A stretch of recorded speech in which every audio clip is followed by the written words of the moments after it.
Alright, so boom, welcome back to another episode of Sports Chat with Sid. We are back this week. We have another F1 race. We have Wimbledon, third round, round of 16, heading into the quarterfinals. I will give you all the updates. So let's get into it. This week was the Silverstone Grand Prix, the British Grand Prix, the most uppity of uppity races you could have. Same thing with Wimbledon, the most uppity of uppity tennis matches you could have. So we're very bougie this week. We're very royal. We're giving the oldest race, the oldest tennis matches. We're giving everything very much Brit coded. British coded is what we're doing. Anywho, going into this weekend, Silverstone is the home race of Lando, Lewis, and George Russell. And technically, Alex Albon, even though he is British, he was born and raised in Britain, but because he grew up in Thailand for some time, his family is Thai. He has a closer relationship with the Singapore Grand Prix, so it kind of bounces back and forth. But there's so many Brits that he was just like, let me claim another race because there's too many Brits to be claiming this race. So that is what we're going into this weekend. A lot of Lando fans. I thought Lewis had it in the bag, and usually it is Lewis's top tier, especially when he was kind of one of the best on the grid. I'm not gonna say he's not the best on the grid, but it's been a trying time for Lewis. So the Lando fans is out and about. Oh my gosh. He had the Lando grandstands with his yellow quadrant stuff. They was out there this weekend. So going into it, let's get it started in qualifying. Qualifying, not a mess, but first of all, Ferrari always doing some bullshit. I put it up online. These Italians need to stop taking long lunches. Now, as an American, we're known to be working our people to the bone. Corporate America is known to be no lunches, no breaks. You work in 12 hours a day to get stuff done. Now, as I wholeheartedly disagree with that entire sentiment, and I think corporate America should be more forgiving towards people and their needs, I also understand why they do it. Because Italians be taking them long hour and a half lunches, naps, wines, breaks, and look at what they're doing. Young Italians need to get some American culture. Hour lunches maximum. No more long lunches. Lewis said, yeah, I went to the garage. I'm looking for my engineer. I'm looking for these people. They all taking lunch. Stop taking lunches. Why? Ferrari doing some bullshit. How y'all gonna go into Q1 and not give Lewis enough gas to do 2-3 laps around the thing? He gets out of Q1 by the skin of his teeth. He was in 14th. Do you know you get knocked out in Q1? 15th. He was on the edge of getting knocked out at his home race. Are y'all kidding me? And this is the thing. He goes into this year. He has had a podium at this Grand Prix for the last 10 years in a row. He's the driver that has won the most at this Grand Prix. He's won the most at any single Grand Prix ever. He has 9 wins in Silverstone. He has had 10 podiums in the last 10 years at Silverstone. And y'all gonna sit here and almost let him not get out of Q1? Are y'all out your minds? I mean, are y'all serious right now? Is this what we're doing? I just had to get that off my chest because I was so just confused. Why would y'all almost not let him get out of Q1? Because you didn't give him enough fuel to run an extra lap. I'm tired of their shenanigans over there. Anywho, going past that, poor Colapinto, he has been having bad luck. Colapinto, he just replaced Jack Doohan let's say 3-4 races ago. He's given a 5-6 race basically test to see how he would do, and he has not been doing well these past couple races. Crashing, getting in last place, stalling out, or something happening with the car. It just hasn't been going well for him. And then in this qualifying, he spins out and he crashes. So he ends up starting the race in the pit lane regardless. I feel so bad for Colapinto. They're even now they're having talks because they don't even want to give Jack Doohan the place back. They're like, bro, we might just pull Valtteri Bottas from Mercedes and just let someone who has experience handle this car. They're like, we're done with the rookies. They were so over having rookies in this car. I don't know what's going on over there, but yeah, Colapinto spins out. He crashes. Then we have our top 3. Her top three being Max, Piastri, and Lando Norris in that order. Max, surprisingly, with the Red Bull up in the first, up in pole. The reason being, so they basically went with a thinner rear wing, and so it gives them higher aerodynamics. However, less downforce, so they're not gripping as much on the track, but they're zooming through the air, which was good for qualifying. However, leading up into that race, that was a mistake. You want to know why? Because then we go on Sunday, have the race, rain. How can anyone hate the rain? Oh God, they try to drown me in this hole. I cannot see. It was horrible idea for the race. They couldn't change it. They just had the thinner wing, and that's what they had to deal with. And Max was trying to drive that car in the rain. Now here's the thing. Let's just get into the race. Talk about Plan C for chaos. That race was chaotic from the very beginning. The track, it basically didn't start raining. I guess it rained before the race. The track completely dry. The last two corners, a sopping puddle. Literally, like so bad to the point where like no one could start on slicks. That everyone started on inters. The inters were going to get tore up within like 80% of the track. However, they were needed, like literally needed for safety for the last 20% of that track. So it already started with like, yo, okay, who's gonna pit? Who's gonna try and go for a more aggressive strategy? Like after the safety car, and after you start, some people went to the pit lanes and just decided to pit for slicks early in the race, right? So who decided to do that? Charles Leclerc did that. I think not Stroll. I think Alonso did that. I think Alex might have did that. A couple others. There was like 5 or 6 cars that decided to go into the pit lane after the formation lap and pitted for slicks, right? So now we start the race. And once there is rain, the rookies show their ass. And not on purpose. They don't do it on purpose. It's just they just haven't been trained enough to drive these cars in the rain. And it is what it is. Like they just never can get it right in the rain. It's very difficult to drive these cars in general, but then you just add the rain factor, and then you add a rain factor that's not just like, oh, it's downpours or whatever. It's like semi-dry, semi-wet. The rain is coming. You have to kind of make decisions for your team because you're the one on the track. So you have so many things going on at once. They're just like it's overwhelming for them. It's a lot. All of them except for Behrman went out. So Colapinto, I told you he started in the pit lane. He barely even started the race. That man stalled out in like 2 laps. Like he went to pit for slicks, stalled out in second gear, car done. Then we have Lawson. Lawson spins out. I don't even know where he spun out. I don't remember how. He spins out, crashes as a safety car. Hadjar runs into Antonelli. Hadjar spins out. Antonelli gets a broken kind of section in the back of his car that was causing too much difference in the aerodynamics. They're both out.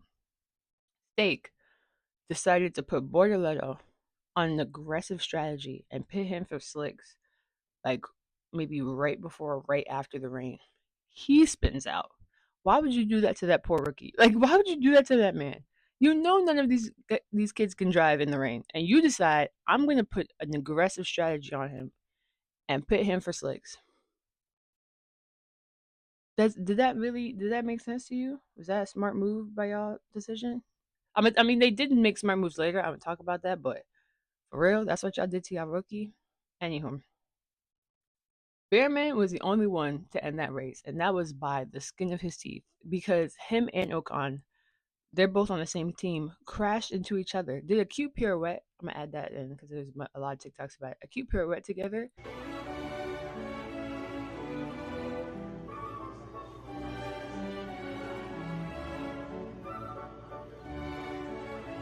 But they crashed into each other, and they both had damage on their cars. They finished the race, thank God. But like, that is rain. What can you do?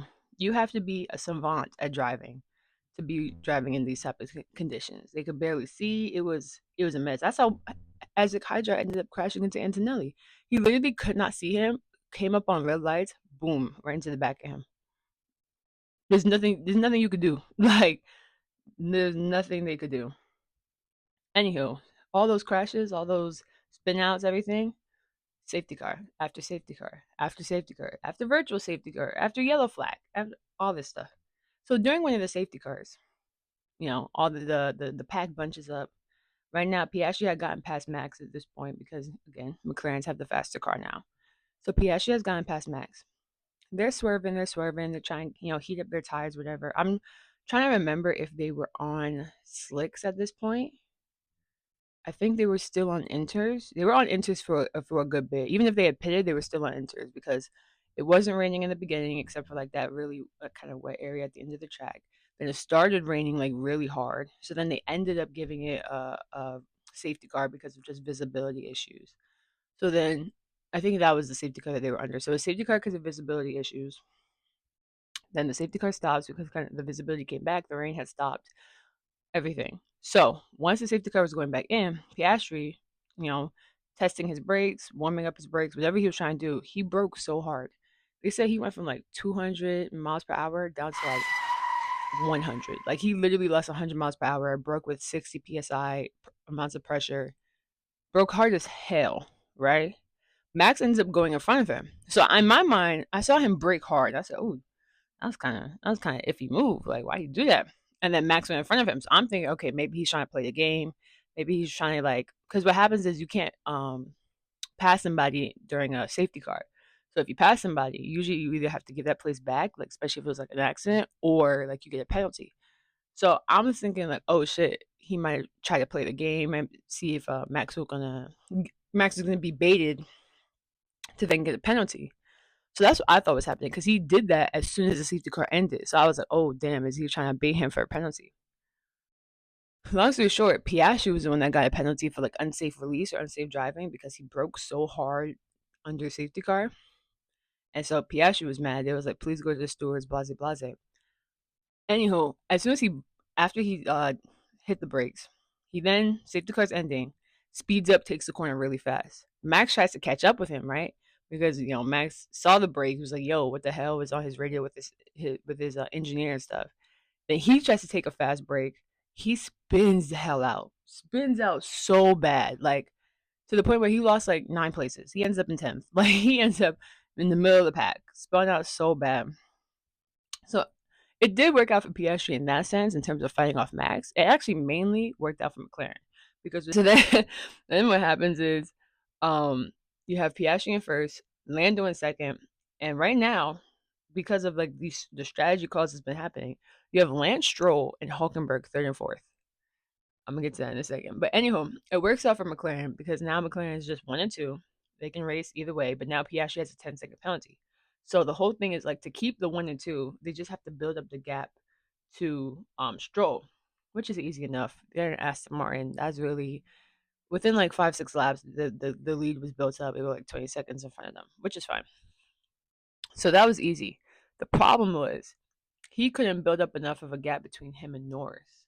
All he needed was like 10 seconds, but he couldn't build that up. He ends up pitting first, and he had like a bad pit stop, so it was like 10 seconds plus an extra like 2 seconds in the pit stop, which usually happens when you have a 10-second penalty.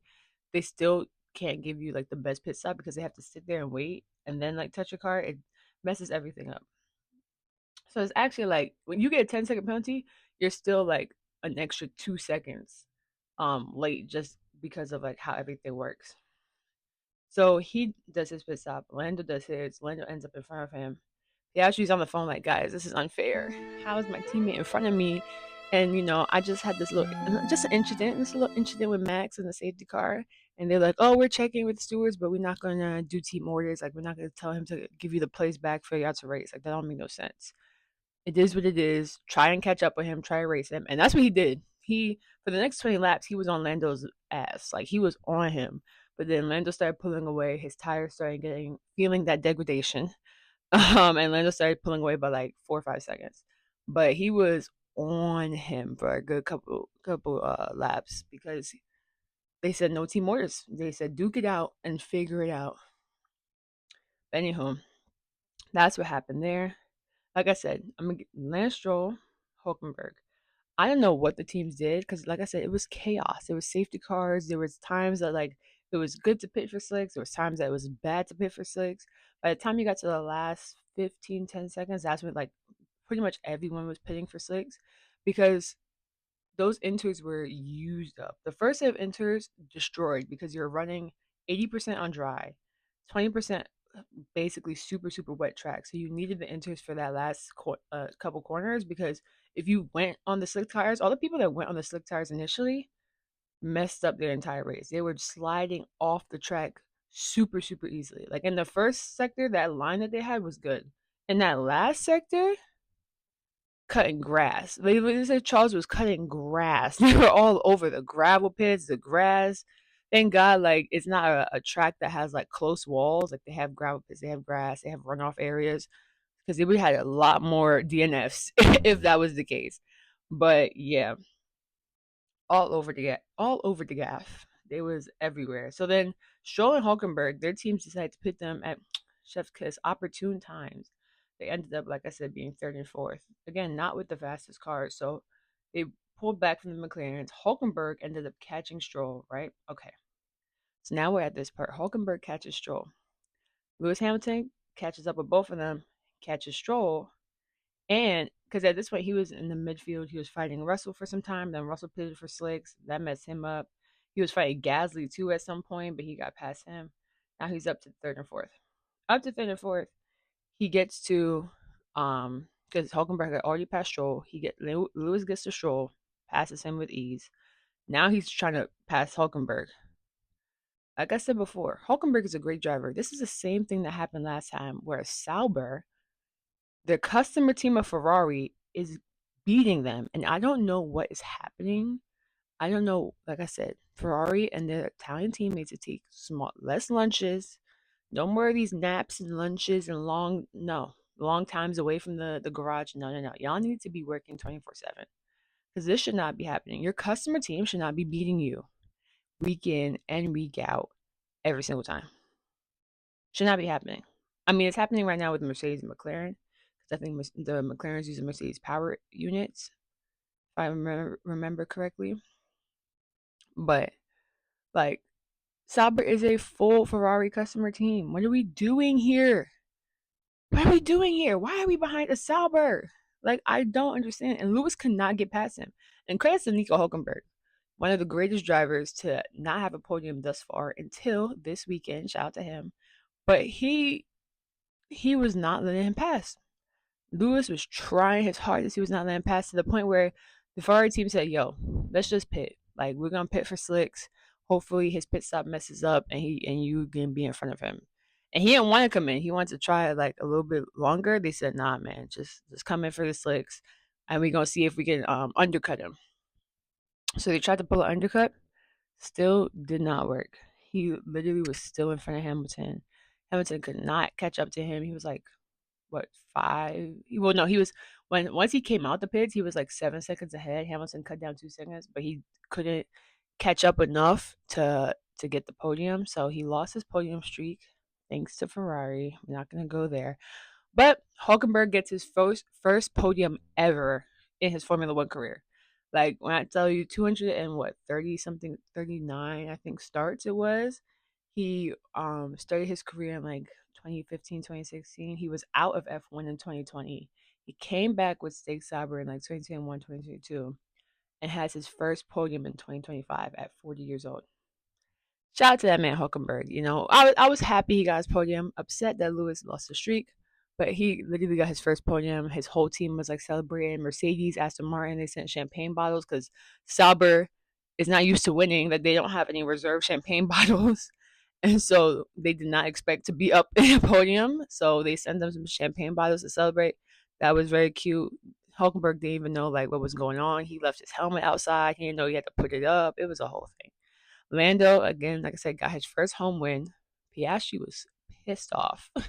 Piastri was so mad. I had never seen this man so mad before. And he's a quiet type. But you know when he's like, yo, I'm not going to say nothing because y'all going to ban me if I said what was on my mind right now. He was so mad. Like, everybody else is happy. Lando got his first home win. Hulkenberg gets his first podium. And Piastri just sitting there complaining. You look at Hulkenberg, he said, yeah, congrats on your little podium or whatever. But like, can you believe that the stewards gave me 10 seconds? Like, oh, I can't even believe it. It's like, sir, Look at what's around you right now. I get that you're pissed, but Jesus, read the room. Well, Hulkenberg do not care. Read the room. It was so funny. So yeah, that is basically what had happened this weekend for Silverstone. Now I think we have a break. We have like a 3 week break. No, 2 weeks, because the next race is like end of July. So again, like I said, we're not gonna have F1 for a while. We have all this build up. We got two great races back to back, and then we have a break. So we won't have F1, but I won't do no predictions. I'm sick of doing predictions. My prediction last week, I didn't even make one. I just said I need Lewis to get a podium. And what did he do? He missed the podium by 5 seconds to a customer team. And you know what? It's okay. This podium to him would have been like cool, especially his first podium in red, doesn't break the streak. But like he also last year finished off Mercedes getting the win. You know why he got the win though? And I'm gonna talk about this for a second. Because his team actually listened to him. It's the same thing that happened last year. It was raining on and off. You had to really rely on the drivers to make good strategy calls. And the team actually decided to listen to Lewis, and he wins his home race with his final year in Mercedes, his first win in 3 years. Chef's kiss, like I said, it was so beautiful. All I said was we needed another podium. What did Ferrari do? Not listen to their driver. I heard that their GPS was broken, like during some of the race, so they didn't even know where he was on the track.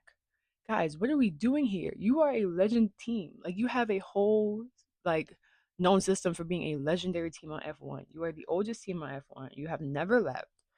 And y'all can't get y'all GPS system together? What is happening over there? Like what are we doing? And so he didn't even get a podium with in red. I mean, yes, we still have the next 2 years because he's under contract. But what are we doing, guys? I have to now wait a whole nother year and hope that he gets a podium with y'all. Hopefully, it's a first. By next year, I want it to be a first, but we're gonna see with the new regulations where all the cars are lining up. Please, we'll see about that. But anyhow, I just had to go on my little tidbit rant because it's very frustrating. It's very frustrating being a Ferrari fan. Honestly, I don't even think I'm a Ferrari fan. I'm not a fan of any team. Because teams, and I should be, right? Because as an engineer, like they have so many aerodynamic things, so many different factors that have to go into it. And I'm really like I like to delve deep into the tech and what they have and what like the downforce is, what like they're bringing to each race to kind of help with high speed turns, low speed turns, all that stuff. But sometimes I'm just like I can't be a fan of y'all teams because what are we doing? Some things just don't make sense to me. And maybe they're considering other factors that that I'm not privy to as a viewer, but like I just wish some things would make more sense from the team, which is why I'm like I'm just a fan of drivers because at least you could see what they're doing and their ins and outs on the track. I can't be a fan of no team because the teams would be great and then they're bad and then they're midfield and then they're good and then they're all over the place. They're all over the place. So yeah, that was my little rant for this week. Very long about F1, but we're gonna get into some tennis, some Wimbledon.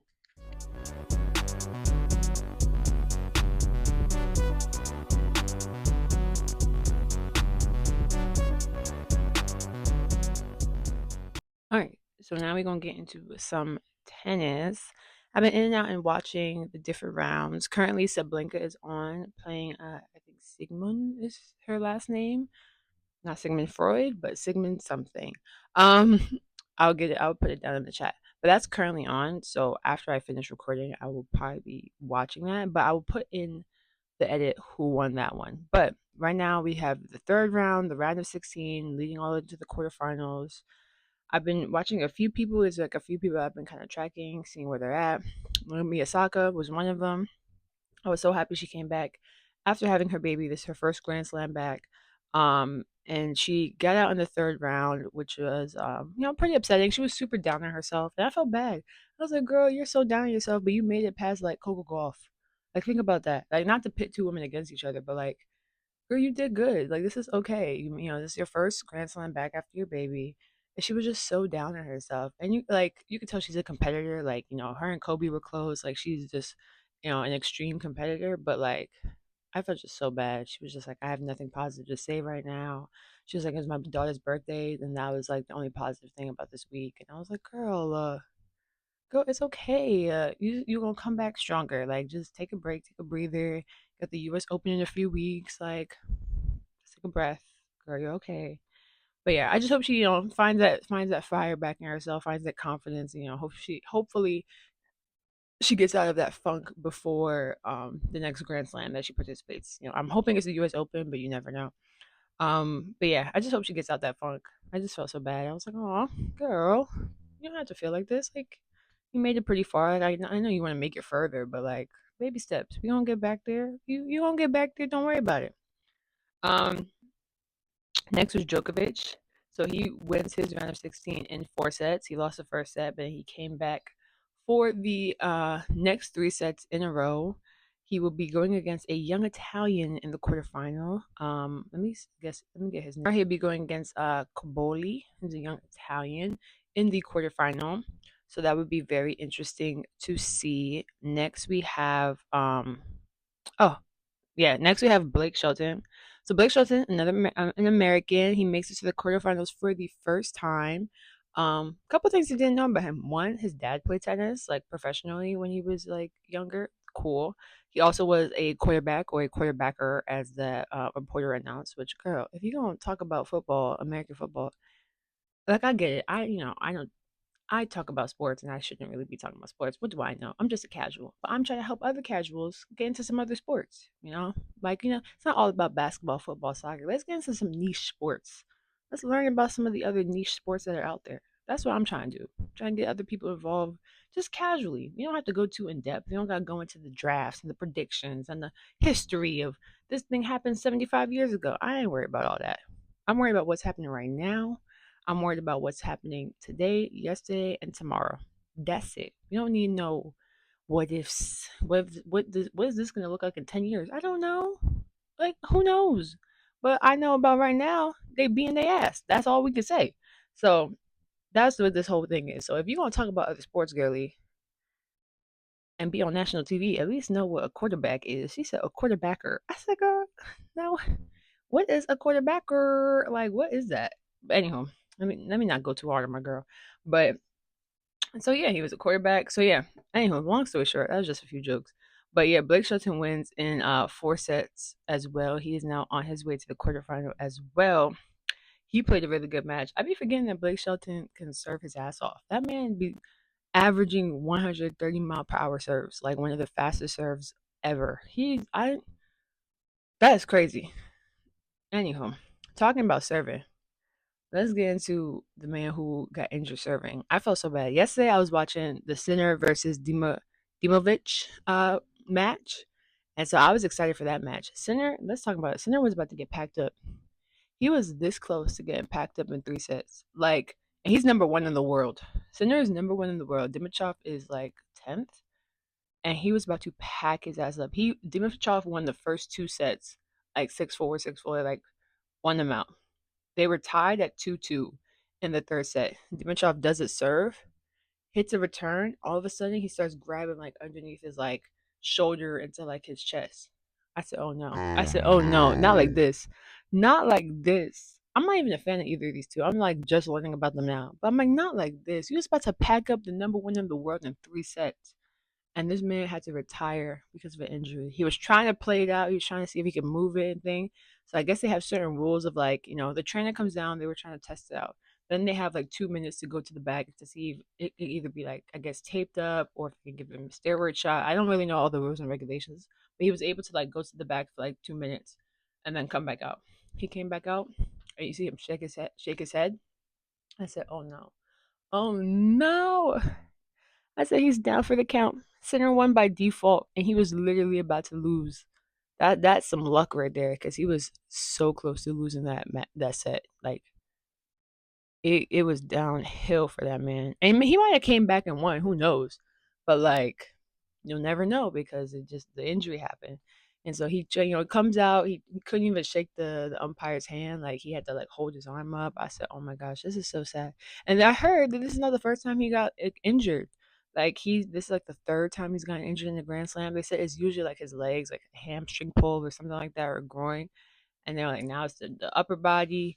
And so someone was like, bro, he has and having bad luck for the past couple years, like just his body breaking down and stuff like that. And I'm like, that's so sad. That I feel so bad. Like he was poised to like beat one of the greats in this Grand Slam, and he just got injured on a serve. I was just like, oh my gosh. So yeah, that was the update for tennis. You know, we get some good matches. Like I got Djokovic playing against I forget who he played before. Um Demir. Yeah, Demir, that match was so good. Djokovic was sending his behind left and right. Left and right. He was just boo, boo, boo. And Demir was keeping up. He got some good hits and some good like sets against Djokovic. Djokovic, Jesus. He was getting some good hits in. Like I'm not gonna lie, they were some like corner hits, some line hits. I said, oh, he's not backing down. This is looking to be real good. It was a great match, honestly. So we're in for some good tennis, I think, from both the men and the women's side. Like I said, Sabalenka's currently playing, so I'm gonna let y'all know in the not in the comments. I'm gonna let y'all know below. Like I'm gonna edit it right here. Who won that one? But yeah, we shall see who's gonna win it all. I guess they finish like if not this weekend, like a little bit towards the middle of the week next week. I think I said it ends like the 13th of July.